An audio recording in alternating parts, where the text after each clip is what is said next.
વડોદરા ભાજપના ઉમેદવાર ડોક્ટર હેમાંગ જોશી વિરુદ્ધ ફરિયાદ દાખલ થઈ છે। વડોદરા કોંગ્રેસ પ્રમુખે ચૂંટણી અધિકારીને ફરિયાદ કરી છે। ડોક્ટર હેમાંગ જોશી એ ફિઝિયોથેરાપિસ્ટ છે તેવું ઋત્વી જોશીનું નિવેદન છે। સુપ્રીમ કોર્ટના જજમેન્ટ પ્રમાણે ડોક્ટર ન લગાવી શકાય, કારણ કે સુપ્રીમ કોર્ટે અગાઉ જે જજમેન્ટ આપ્યું છે જેમાં ડેન્ટિસ્ટ અને ફિઝિયોથેરાપિસ્ટનો પણ ઉલ્લેખ કર્યો હતો કે તેઓ ડોક્ટર ન લગાવી શકે। ઈવીએમ પરથી હેમાંગ જોશીના નામ આગળથી ડોક્ટર હટાવાય તેવું કહેવામાં આવ્યું છે। સુપ્રીમ કોર્ટની અવગણના બદલ કેસ દાખલ કરાય, ઋત્વી જોશીએ ખાસ એ કહ્યું છે। ડોક્ટર હેમાંગ જોશીના સમર્થનમાં ડોક્ટર્સ આવ્યા અને કોંગ્રેસની ફરિયાદ સામે ડોક્ટરોએ બાયો ચડાવી છે। ફિઝિયોથેરાપિસ્ટ એસોસિએશન જોશીના સમર્થનમાં છે। 2011માં ડોક્ટર લખવાની અમને મંજૂરી અપાઈ હતી, હવે સુપ્રીમ કોર્ટે એ નિવેદન કર્યું છે જેના કારણે પહેલાથી મંજૂરી અપાઈ હતી, જેથી કાયદાનો કોઈ ભંગ થયો નથી તેવો એસોસિએશનનો ખુલાસો।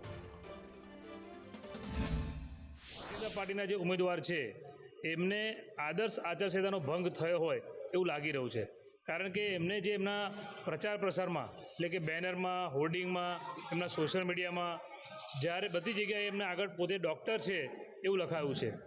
એ એમની જે અમે જ્યારે એમનું એફિડેવિટ જોયું તો એફિડેવિટમાં એમને ડૉક્ટર લખેલું નથી, પરંતુ એમનો જે અભ્યાસ છે એ ફિઝિયોથેરાપિસ્ટ થયા છે।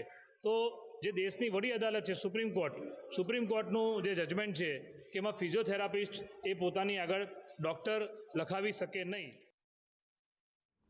તો ફિઝિયોથેરાપિસ્ટ ડોક્ટર લખાવી શકે નહીં તેવું સુપ્રીમ કોર્ટે નોંધ લીધી હતી, પરંતુ ડોક્ટર હેમાંગ જોશી જે વડોદરા ભાજપના ઉમેદવાર છે તેઓ ડોક્ટર લખાવી રહ્યા, જેના કારણે આ ફરિયાદ।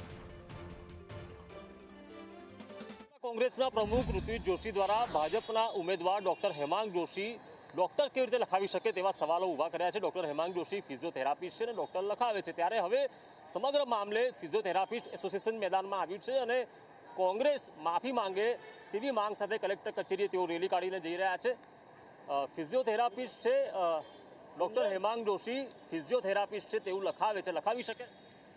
ફિઝિયોથેરાપિસ્ટની આગળ ડૉક્ટર લખવાનું ક્યારનો પણ ચુકાદો આવી ગયો છે અને Gujarat state council four physiotherapist જે ગવર્મેન્ટ બોડી છે એણે ક્યારનો ચુકાદો આપી દીધો છે કે તમે આ ડૉક્ટર લખી શકો। શરત એટલી હોય છે કે ડૉક્ટર લખીને પાછળ ફિઝિયોથેરાપિસ્ટ એવું લખવું જરૂરી છે, જેથી લોકોને ખબર પડે કે આ એક ફિઝિયોથેરાપિસ્ટ ડૉક્ટર છે। આ ચુકાદો ક્યારનો આવેલો છે અને ઘણા વર્ષોથી આ ચાલતું આવ્યું છે। બની શકે કે ચૂંટણીને ખાલી 2-5 દિવસ બાકી છે ત્યારે કોંગ્રેસે આ મુદ્દો ઉખાડ્યો છે અને એ ખાલી સામેના કેન્ડિડેટને બદનામ કરવા માટે છે, પરંતુ આ આખી ફિઝિયોથેરાપીની કોમ્યુનિટી પર હુમલો છે અને એ અમે કોઈ પણ રીતે સાંખી નહીં લઈએ, એનો અમે જબરદસ્ત વિરોધ કરીએ છીએ। માંગ હા માંગ શું તમારી?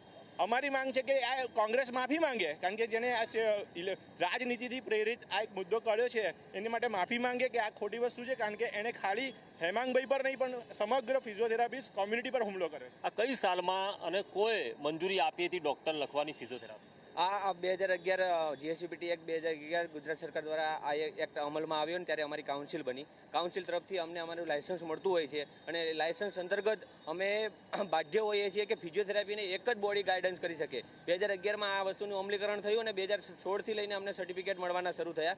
અમારા લાયસન્સની અંદર જ ડૉક્ટર લખેલું આવે છે, તો આ કોંગ્રેસ પાર્ટી કોણ હોઈ શકે કે જે કહી શકે કે ડૉક્ટર ના લખી શકો? તો આ વસ્તુનો અમે તદ્દન વિરોધ કરીએ છીએ અને આ વડોદરા શહેરના નહીં પણ ગુજરાતના અને ભારતના બધા જ ફિઝિયોથેરાપી આ વસ્તુને વખોડી કાઢીએ છીએ અને આ વસ્તુમાં જ્યાં સુધી કોંગ્રેસ પાર્ટી માફી નહીં માગે ત્યાં સુધી અમે ઉપવાસ ઉપર બેસશું અને કલેક્ટરને અમે આવેદન આપી રહ્યા છીએ કે આ જે અસ્મિતા ઉપર જે હુમલો કરવામાં આવ્યો છે, રાજનીતિ તમારી સાઈડમાં રાખો, પણ ફિઝિયોથેરાપી એ વર્ષોથી ચાલતી ઓર્ગેનાઇઝેશન છે અને સંસ્થા છે। આટલા 4.5 વર્ષ સુધી અમે જો ભણતા હોય અને એ ભણતરના જોર ઉપર મહેનત ઉપર અમે ફિઝિયોથેરાપી અને ડૉક્ટર બનતા હોય તો આ કોંગ્રેસ પાર્ટી કોણ હોઈ શકે જે અમને આવીને કહી જાય કે ડૉક્ટર ના લખી શકો? સવાલ